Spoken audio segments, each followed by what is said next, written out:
خانم ها حتما جوانه ماش بخورید که براتون کلی مفیده. در ادامه بهتون میگم چرا. دکمه سابسکرایب رو هم بزنید تا این آموزش رو همیشه داشته باشید. 3 مشت ماش رو داخل کاسه بریزید.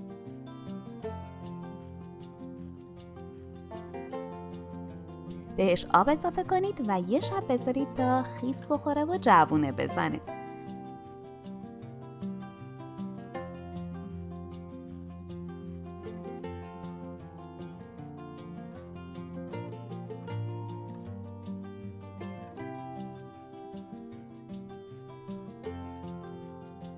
کف لیوانه یه بار مصرف رو سوراخ کنید.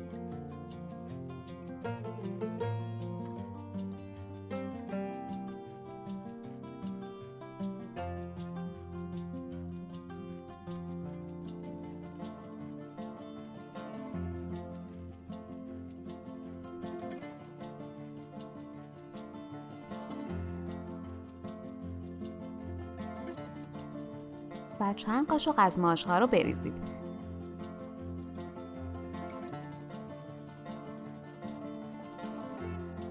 عزیزان، برامون خیلی جالبه که بنویسید از کدوم شهر یا کدوم کشور هستید و غذای معروف محل زندگیتون چیه؟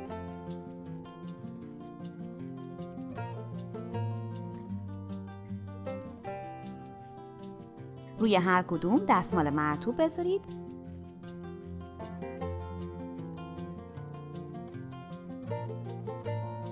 آیا میدونستید که با سابسکرایب تک تک شما عزیزان ما انرژی بیشتری برای تولید آموزش ها میگیریم؟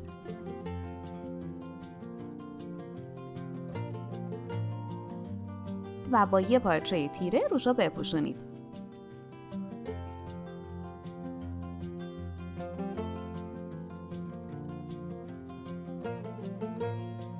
سه تا لیوان رو تا نیمه آب کنید و لیوانای جوانه رو داخلش بذارید تا مرطوب و شسته بشه. روزی 3 بار این کار رو انجام بدید.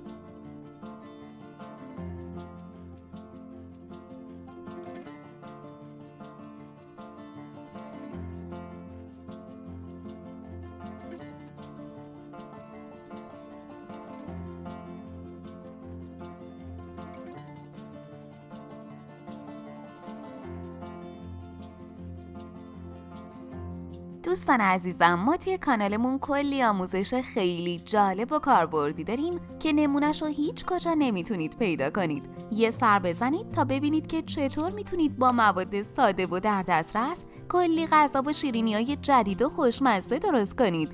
آموزشی هم که این بالا براتون گذاشتم و از دست ندید که معرکه است.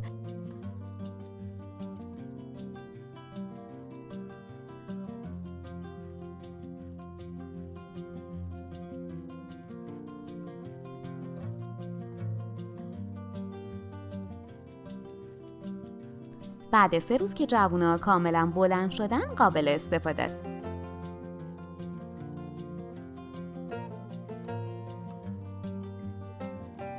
مصرف جوانه ماش خصوصا برای خانوم‌ها خیلی خواص به دنبال داره، از جمله سلامت پوست، مو و ناخن، رفع کمخونی، تنظیم قند خون، کمک به کاهش وزن، جلوگیری از سکته قلبی، پیشگیری از سرطان سینه، برطرف کردن خستگی، پیشگیری از کبد چرب.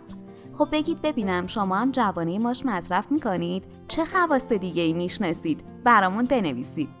اگه این آموزش رو دوست داشتید حتما ویدیوهای دیگمون رو هم که توی کانالمون هست ببینید.